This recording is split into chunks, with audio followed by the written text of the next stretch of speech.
Jesus seems to, if we read the story carefully, he seems to accept the fact that it is prohibited, that what his students are doing is problematic, either biblically, it's harvesting, or rabbinically, it's harvesting.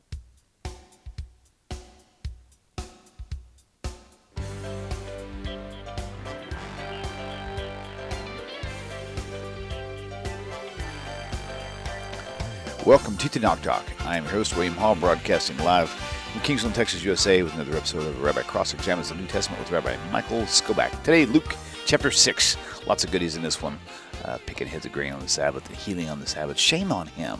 How dare he? Welcome back. Good morning to you, sir. How you doing there, William? Doing good. Good morning to you. Good morning to you on this fine Canada day. Oot in the boot. Oot in the boot, as we say here in the great white north. I love it. I learn something new every day. Yeah. That's funny. Today is our version of July 4th. We Right. do it on July 1st. Very nice to know. Very nice to know. So is it a big celebration like it is in the U.S.? Or is it just You kind of gotta be kidding. Oh, that's one of my names. You said so it's not then? No, it's actually an official civic holiday, but it's not as patriotic a country as the United States is. So. I see. That's probably not a bad thing. Well, it is what is, as they say in France. It is what it is. There you go. All right. Well, we're going to roll right on into Luke chapter 6. Okay. Very nice. So Luke chapter 6 begins with a very well-known story where the Pharisees challenge the disciples of Jesus who are picking and eating the heads of grain on the Sabbath, on Shabbat. So, first of all, I just wanted to point out that I think the story is a little bit unusual because normally on the Shabbat, what are people doing on Shabbat? So normally people would have a special meal on Friday night, and they'd have a special large meal on Shabbat in the early afternoon. And then people would be basically spending their days either in the synagogue or at home resting, being with their families, studying the Torah. That was how people normally spent Shabbat. And so it's a little bit peculiar why the disciples of Jesus are wandering around in grain fields on the Shabbat. I mean, what's going on? And of course, if you wanted to say, well, maybe they're not so much into Shabbat, so what are the Pharisees doing there? So it's a strange story in terms of the whole setting and in terms of how it's portrayed. But beyond that, what's interesting is that the gospel writers here don't address what seems to be almost an elephant in the room, which is how could the disciples of Jesus just simply go into someone else's field and help themselves to the grain? That's not discussed here in this account. And you could say, I think that the simplest answer would be that in the Torah, in the book of Deuteronomy chapter 23, verse 26, so it says right in the Torah that it's permissible to enter a field that belongs to someone else and to eat some of the produce as long as the grain or the produce is picked by hand and not harvested with a sickle. Meaning that if it's going to be like a commercial enterprise, you obviously cannot do that, even during the week. But if it's just for your own private consumption to take a little bit here, like, you're going to take a sample here, that's, in terms of the Torah law, is permitted. Now, according to the rabbinic understanding of this Torah law, it would only apply to a situation where a laborer is working in the field for the owner, meaning when you are employed in the field of someone else and you're working for them, you would be allowed to pick some of the produce and the grain for your own personal consumption to be able to eat. But the Torah would be saying that, but you can't have like a side job and start harvesting it, with a sickle and having a commercial enterprise, maybe to give it to your friends and family. That would not be allowed. So the rabbinic understanding, in a sense, restricts what the Torah is saying to just a person who is working for someone else in their field. But it's interesting that in this story here presented in Luke, even the Pharisees don't raise this question, meaning the Pharisees, who are the teachers of rabbinic Jewish thought, they don't seem to be bothered by the fact that the students of Jesus are going into another person's field on the Sabbath. Obviously, they're not working for them, and therefore, why would it be permissible for them to pick the grain? That's not discussed in this story at all. But the Pharisees in this story raise the issue of the disciples of Jesus plucking the grain on the Sabbath. It's not so much a commercial problem, a problem of violating someone else's property rights, but it's a problem of violating the Sabbath. Because in Exodus chapter 34, verse 21, the Torah itself says, 6 days you shall work, but on the seventh day you shall desist. You shall stop working. You shall desist from plowing and harvesting. And so, according to the simple meaning of this passage in the Torah, to harvest anything that's growing would be prohibited. So this would be an example of harvesting. When you're picking the grain, that would be a violation of the Torah's prohibition against harvesting. That's exactly what you're doing when you're picking produce or grain. Now, you could make the argument that by plucking the heads of the grain and by rubbing them between their fingers, that would be an unusual way to harvest. That would not be the normal way you harvest, and therefore it would not be prohibited biblically, only prohibited rabbinically. You could say that's possibly what was going on. But in either case, however it's understood, whether what they were doing was prohibited biblically or only rabbinically, what you have to understand and what's critical to see in this story is that in either case, we see that Jesus does not challenge the concern of the Pharisees. He doesn't say, what are you talking about? What's the problem? There's no problem. The laws of the Sabbath have been done away with. This is not prohibited. He does not question the fact that it's prohibited. He does not question their concern. He seems to accept the fact. Jesus seems to, if we read the story carefully, he seems to accept the fact that it is prohibited, that what his students are doing is problematic, either biblically, it's harvesting, or rabbinically, it's harvesting. But neither way, what does he do? He doesn't challenge their concern, but he offers a defense. He defends what they're doing. He explains there's a reason why what they're doing in this situation is okay. Not that it's normally okay, but Jesus explains why in this case it would be okay.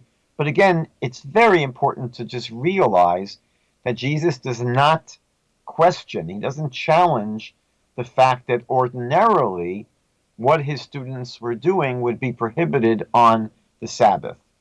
Now, what does Jesus say here? He offers what is essentially a rabbinic defense of what his disciples were doing based upon the rabbinic principle called pikuach nefesh, which means the principle of saving a life. The rabbis had a principle that, except for 3 cases, meaning that in every situation where there's a danger to life, where a life is in danger, the Torah law itself would be violated.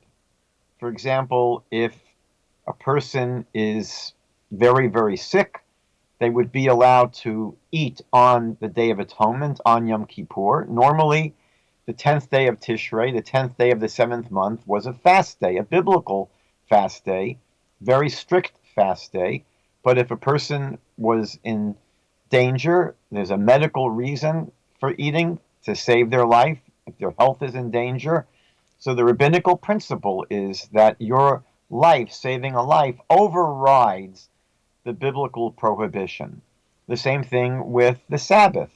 If someone's life is in danger, they'd be able to violate the Sabbath in order to save a life.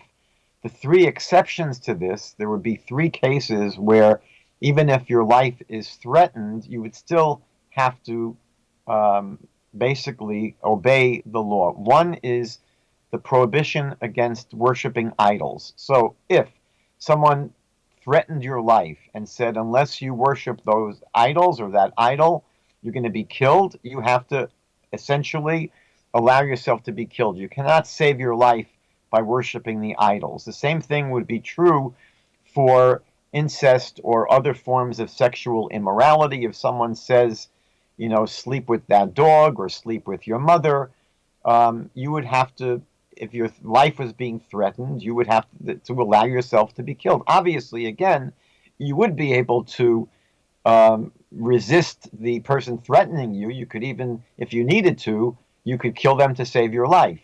But if that was not possible, if it was a choice between violating the Torah law and allowing yourself to be killed, you would not be allowed to sleep with an animal in order to save your life. And the third case would be murder. If someone says to you that you have to kill that person over there, otherwise I'll kill you. So again, you cannot kill someone else. You cannot murder someone else in order to save your life. Again, you could attack the person threatening you, and if the only way you could get out of the danger would be by killing the person threatening you, you'd be allowed to do that. But again, if it would be not possible for you to overcome the person threatening you, so you would not be allowed to save your life by murdering someone else. So, but aside from those three exceptions, a person would be allowed to, not just allowed to actually, required to violate the Torah law in order to save their life. So basically, what is Jesus doing at this point? He's being questioned, why are your students violating the Sabbath? Why are they picking grains on the Sabbath? Jesus doesn't say that there's nothing wrong with picking grains on the Sabbath. Jesus basically cites the story from 1 Samuel chapter 21. He says to the Pharisees, don't you realize what happened in that story in 1 Samuel 21, where this is what Jesus says to the Pharisees. He says, have you not read what David did when he was hungry, he and those who were with him?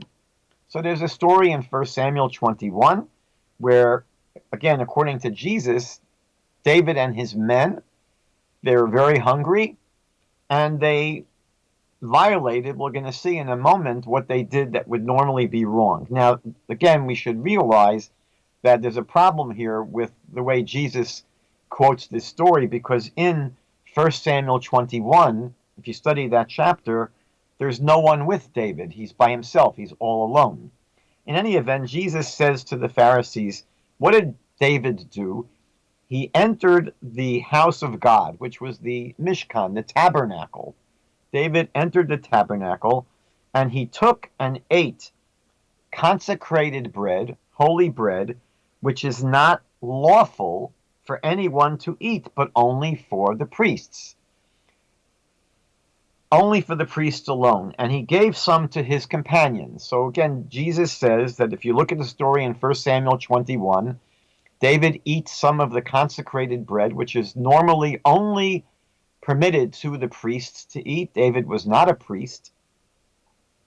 And according to Jesus, not only did David eat this consecrated bread, but he gave some to his companions who were with him. Again, in 1 Samuel 21, there is no one with David. In any event, what is the consecrated bread that you could have found in the tabernacle? Meaning, if David was in the tabernacle and he was very hungry, so what consecrated bread might be there. So basically, there were three possibilities, three possible sources of bread. Number one would be called truma. Truma was essentially a tithe that was given by both Israelites and Levites to the priests. Again, we have to understand that at that time, the priests did not inherit any land. They did not work outside of the temple, for example. They basically were supported by the tithes of the people.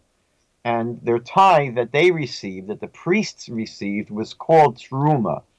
It was approximately 2% of a person's produce, meaning that when a person had their produce for the year, approximately 2% would go to the priests.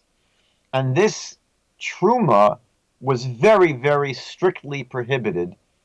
It was only to be eaten by priests. Very strong prohibition for a non-priest to eat this truma, this consecrated bread called truma. The other possibility is that it was referring to the showbread, the lechem hapanim, that was placed on the table. There was a special one of the vessels in the tabernacle.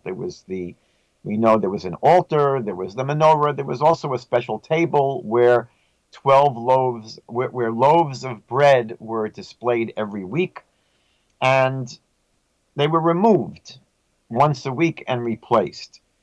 And normally this showbread would only be eaten by the priests after it was removed from the table, but in an emergency, it could be eaten by non-priests if they did not become ritually impure, meaning if the non-priest had not come into contact, let's say, with a dead body or a dead animal, they could eat from the showbread.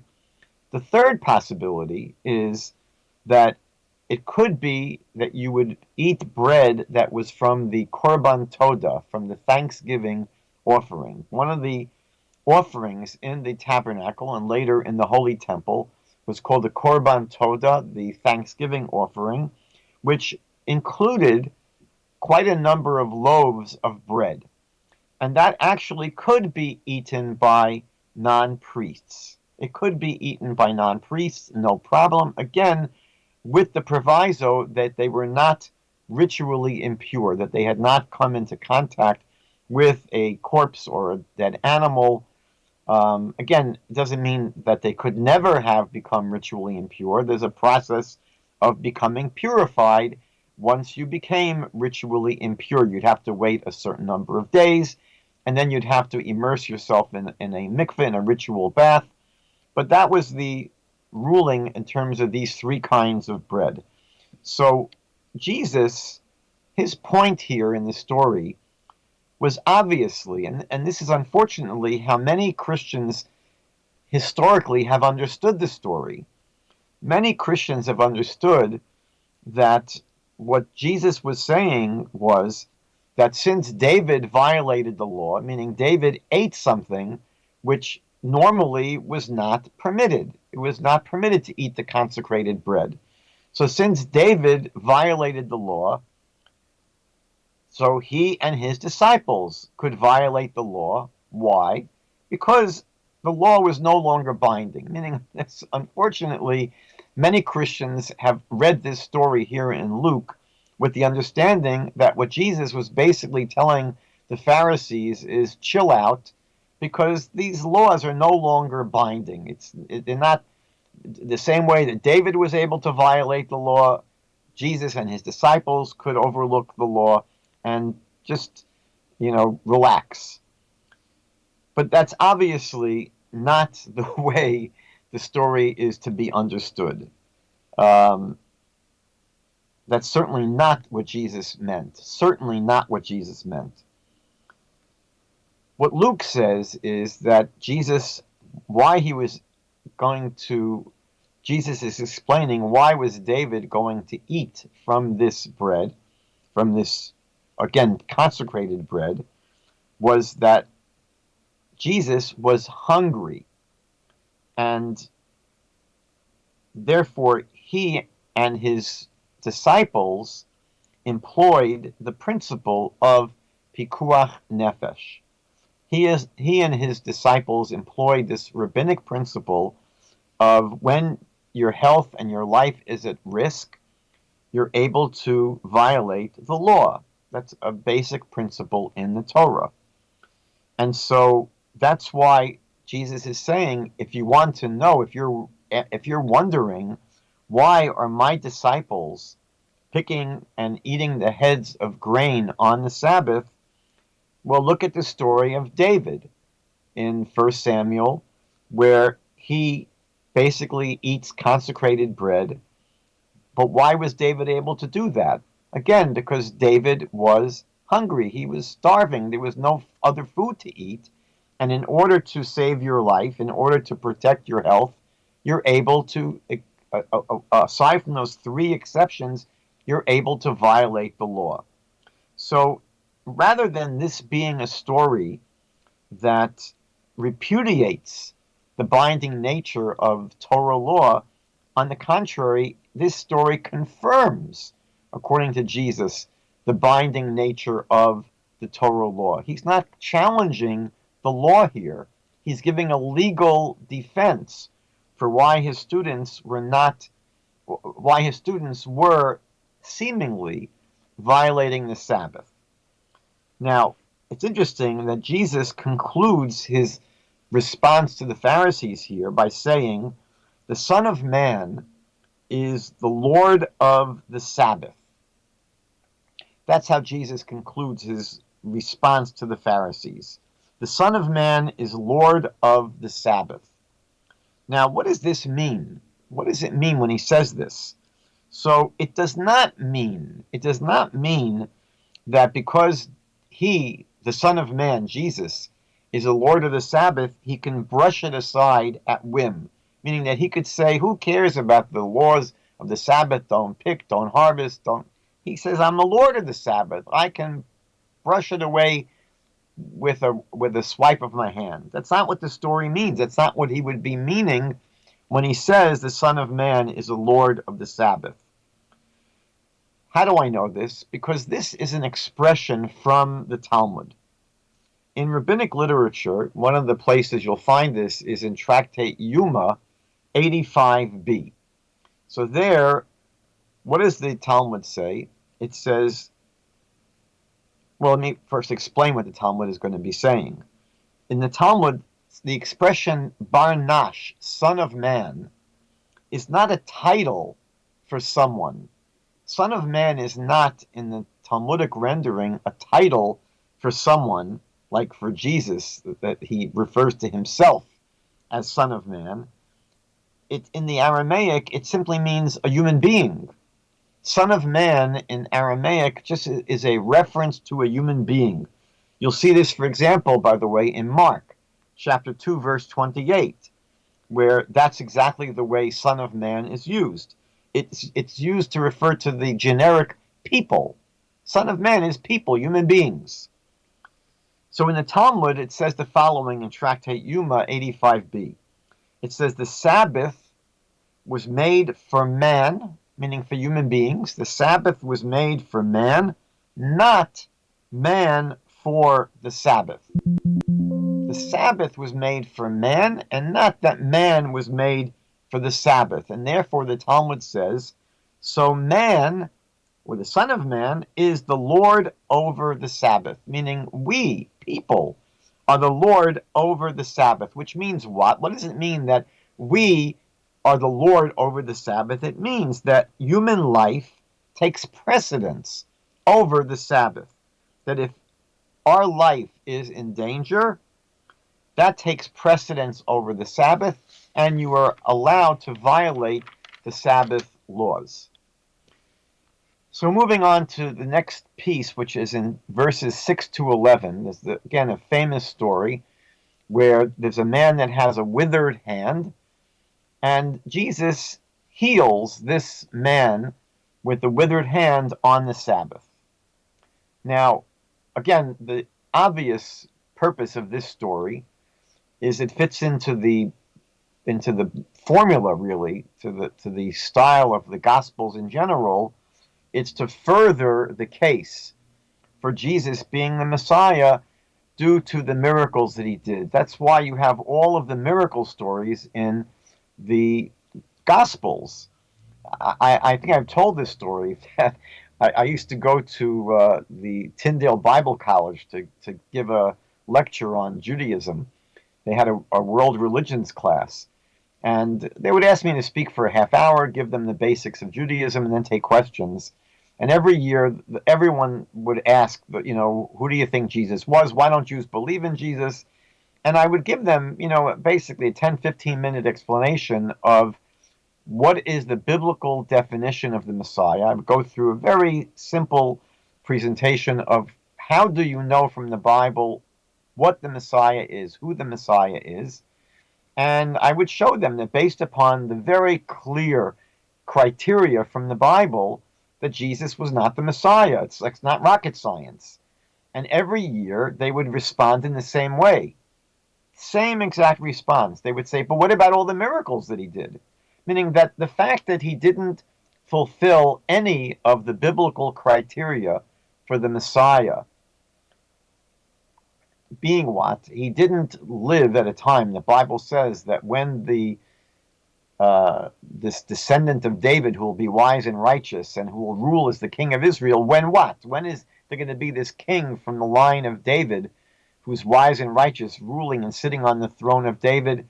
So it is a time, the TaNaCh, the scriptures tell us, it'll take place when the people of Israel have returned to their land, they're living there in peace, the temple has been rebuilt, there's world peace, there's universal belief in God. There's a whole description in the TaNaCh of a utopian age in the future.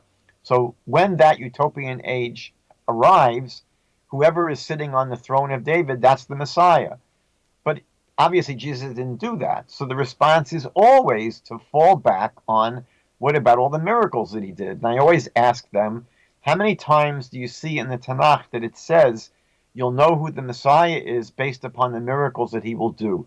And they're scratching their heads and scratching their beards, and no one has an answer. Finally, someone will pipe up, I don't think it ever says that. And I say, you're right, the Bible never says that you'll know who the Messiah is based upon the miracles that he will do. And then I ask them, why not? Why doesn't the Bible tell you you'll be able to know who the Messiah is based upon the miracles that he will do? And they don't really know. And I tell them, well, you find in the TaNaCh, for example, in Deuteronomy 13, it says that even false prophets are able to do miracles, meaning that the fact that a person can do a miracle doesn't mean they're a good guy. God says in Deuteronomy 13 that he's going to send false prophets that can do miracles, supernatural miracles, signs and wonders and miracles.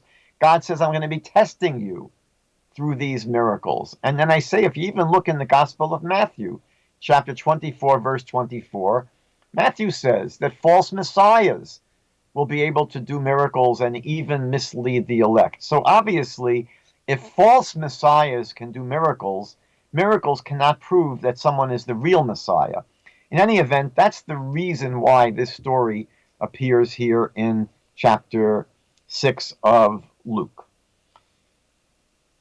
What's also interesting, that what you find in the Gospels is a ongoing, repeated attack on the reputation of the Pharisees, meaning that when you go through the Gospels, this story here we're going to we see here, in chapter 6 already, that they're challenging his students for eating on the Sabbath, and they're challenging him here for healing someone's withered hand on the Sabbath. It seems that the Gospels are trying to portray the Pharisees in a very negative light. They're malevolent actors, always sneaking around, trying to catch Jesus doing something wrong so that they can get him. I mean, this is the way they are portrayed, always portrayed negatively. Jesus constantly calls them out for being hypocrites and vipers, and I mean, he has very nasty things to say about them. Now, what's interesting is that if you go to a dictionary and look up the word Pharisee, here I have in my study here, I have the Random House College Dictionary. So this is the revised edition, and here is what it says for Pharisee. First of all, it gives you the first definition is a member of an ancient Jewish sect that differed from the Sadducees. Okay.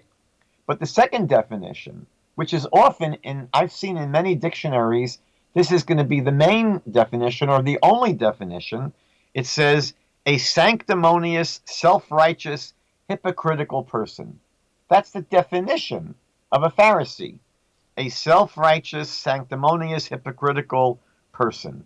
Now, where in the world did these dictionaries get this kind of portrayal of the Pharisees from? It's very obvious they did not get it by reading the Talmud. You can almost be assured that none of the compilers of these dictionaries ever read a page of the Talmud, let alone studied the whole Talmud carefully to get a real sense of who the Pharisees were. And what's so fascinating is that Christians seem to be so ready to accept this negative, ugly portrayal of the Pharisees just based upon what the gospel writers have said, without ever bothering to look at the Pharisees in their own words. Who are these people? What did they actually teach? Not how are they being maligned. It reminds me of how today the whole world simply accepts whatever Hamas says from Gaza. You know, if Hamas says that Israel blew up a hospital and killed 500, 700 people, people just uncritically accept it without even questioning the source. And so this becomes a huge problem in that the Christian Bible, although there's so many efforts to whitewash its anti-Judaism and anti-Semitism, this is just one simple example that you have a group of people who've been tarnished. Their reputation has been so badly tarnished based upon, again, the stories told in the Gospels, and that's what people assume. That must be who they are. And it's to me lunacy to ignore, they left behind, as opposed to Jesus, by the way, who never wrote one word. The Pharisees left behind, I think there's 2,711 pages in the Talmud. So you can read quite a bit of who these people were. It's not anywhere like the totally negative, ugly portrayal of them in the Gospels. In any event, what is important to understand is that the healing that takes place in this story would not be prohibited even according to rabbinic law, meaning that, again, normally there are laws that you'll find in the 5 books of Moses, and then there are the ways that the sages of Israel would tighten up these laws and sometimes make them even stricter. That was often what happened. But even according to rabbinic law, what Jesus did would not have been prohibited. It was only prohibited to heal on the Sabbath by using medications, meaning that by giving people medication, the concern that the rabbis had was that you would grind the spices and the herbs in order to produce the medication. So again, taking medicine by itself is not a problem.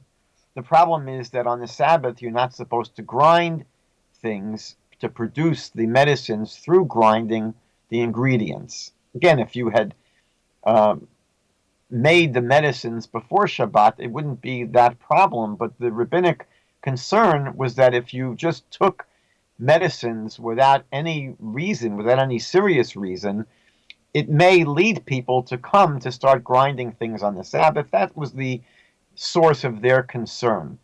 But again, if a person was really in need of the medicine, if it was a serious health issue or a danger to life, of course, you could take the medicine. There's no question about it. But all Jesus did here was to say some words. and saying some words to someone would not be prohibited according to anyone on the Sabbath. So it really portrays the sages here in a very inaccurate way, because they would not have been concerned with this form of healing. In verse 12, November will mark 10 years TaNaCh Talk has actually been on the air. Very excited about that. To support my work here at this channel, where I have all the different rabbis and teachers, and a lot of people go straight to the rabbis and support them, I also do need your help, so I really ask you to consider donating to this channel on a regular basis if you can. TaNaChTalk.com, there's a link there. There's also a Patreon link I'll probably have at the end of the video on an ad. I've did an analysis over the past 6 months, and donation has dropped a lot on my side. Of course, I never talk about it. I only put the ad up there. I have gigs that I do in the evening to help pay the bills, and sometimes it requires more than less. But if you guys have some to spare, please send it in. I could certainly use it to help us out with this channel. Luke says, and it was at this time, after the story of the healing of the man with the withered hand, it was at this time that he went off to the mountain to pray, and he spent the whole night in prayer to God. So again, it's pretty clear when you just read this story on the surface that Jesus is not God. Someone that's God is not going to spend the whole night praying to himself. Here in verses 13 to 16, it lists the 12 disciples of Jesus. Now, there is a discrepancy between the list of disciples that you find in Matthew and in Mark and the list that you find here in Luke. In Matthew and in Mark, they have someone named Thaddeus. Thaddeus is not mentioned here in Luke's listing of the 12 disciples. Instead, Luke has someone named Judas, the son of James. But Judas, the son of James, is not mentioned either in Matthew or in Mark. In verse 17, Luke tells us that there was a great multitude of his disciples and great throng of people, a huge throng of people from all over Judea and Jerusalem and the coastal region of Tyre and Sidon. And they came, in verse 18, to hear him and to be healed by him. So again, we've seen many examples where the Gospels show how incredibly popular Jesus was, which is, again, totally out of sync with Isaiah chapter 53, verse 3. Isaiah teaches us that the suffering servant of the Lord would be someone who would be universally despised and rejected, meaning this would be his story for his entire career, that the servant would be someone whose entire life was characterized by being despised and rejected. Now, Jesus, let's say we can divide his life into while he was living and then after he died. While he was living, the Gospels tell us he was incredibly popular, hugely popular. And of course, after he dies, he becomes the most popular, most famous person in human history.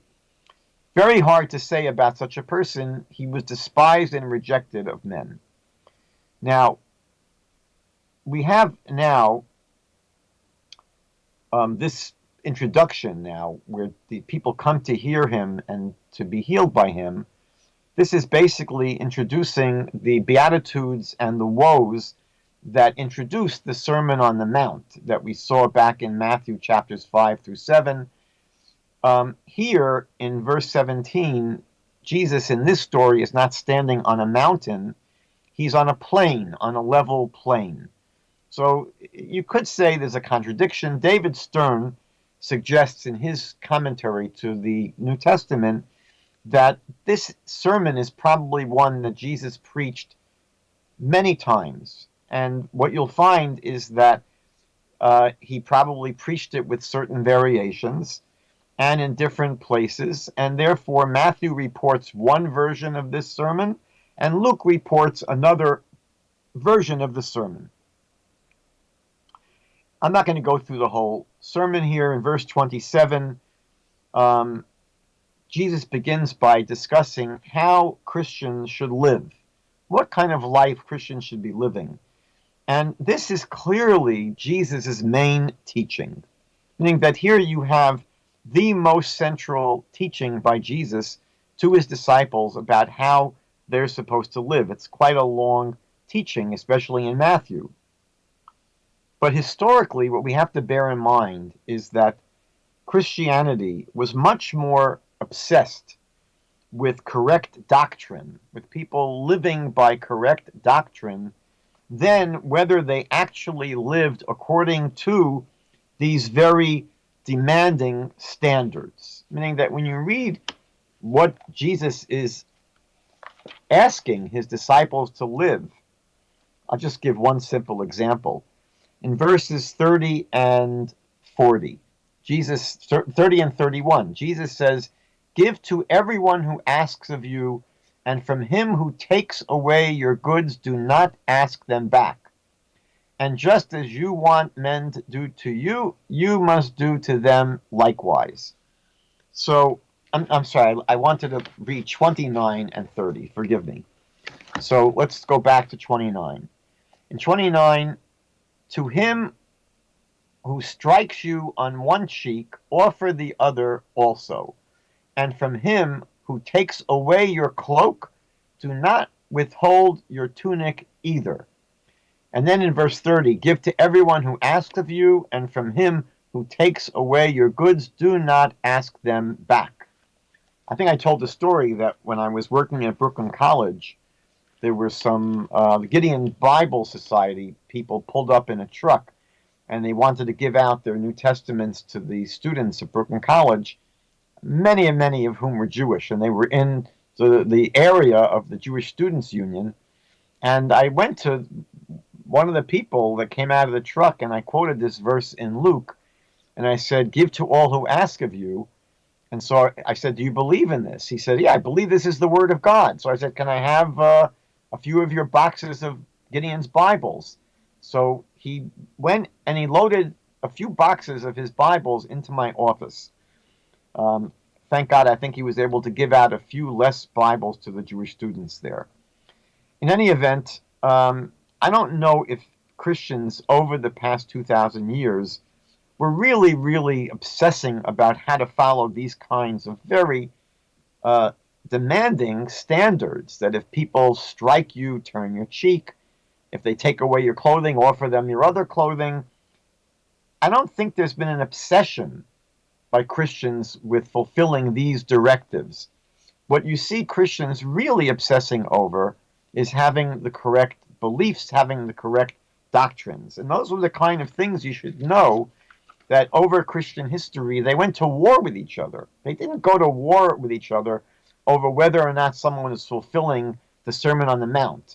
They would go to war with each other over their different theological beliefs and their doctrinal beliefs. That's why they killed each other.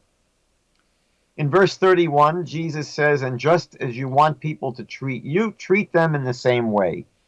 Now, the Talmud has basically the exact same teaching by Hillel, who says there was someone who wanted to convert to Judaism, and he says to Hillel, "Teach me the whole Torah while I stand on one foot."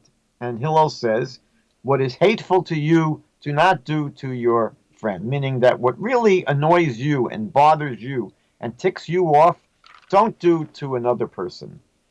In verse 36, Jesus says, "Be merciful just as your Father is merciful." Now, of course, like most of Jesus' teaching, this is found in either the TaNaCh or in rabbinic literature. I mentioned before that there was two German Bible scholars, Strack and Billerbeck, who basically went through all of Jesus' teachings and showed that they are anticipated in either the TaNaCh or rabbinic literature. So here, when Jesus says that be merciful just as your Father is merciful, he means your Father in heaven. And he distinguishes here between himself and the Father in heaven. He doesn't say, "Be merciful like I am merciful." He says, "You should be merciful like your Father in heaven is merciful." And then in verse 41 and 42, he says, "Why do you look at the speck that's in your brother's eye, but do not notice the log that is in your own eye?" Now, this again was a very popular folk saying back then in Israel, and it appears several times in the Talmud. For example, you'll find it in Baba Basra 16b. We're actually studying Baba Basra now in the Daf Yomi program, in the program where you study a page of Talmud every day. And we started Baba Basra, the longest tractate in the Talmud. We started last week. So if you wait a few days, we'll be at 16b, where this saying is found in the Talmud. And then I'm just going to make one more point without belaboring this, is that Jesus says that a good tree doesn't produce bad fruit, but we know that Christianity produced a tremendous amount of bad fruit over its history. You cannot say that every follower of Jesus produced good fruit. You have, unfortunately, far too many people who identified as Christians over the course of history whose behavior, whose fruit was very, very ugly, unfortunately. What Christians will usually say in knee-jerk reaction is, well, they're not real Christians. But once you start wielding that sword, that they're not real Christians and they're not real Christians, you basically go down from 2 billion Christians to maybe 24 Christians in the world.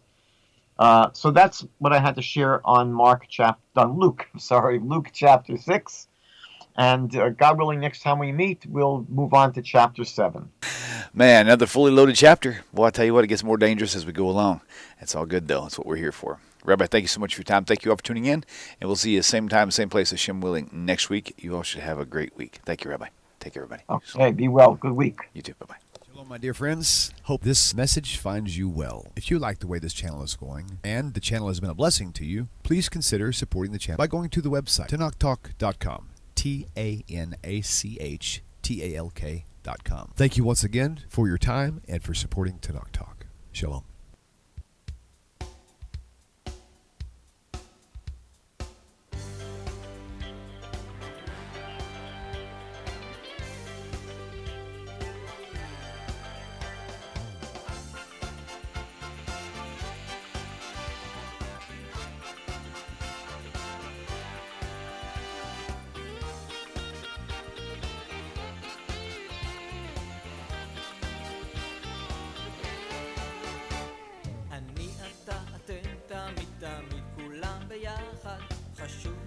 חשוב והכרחי להיות ביחד.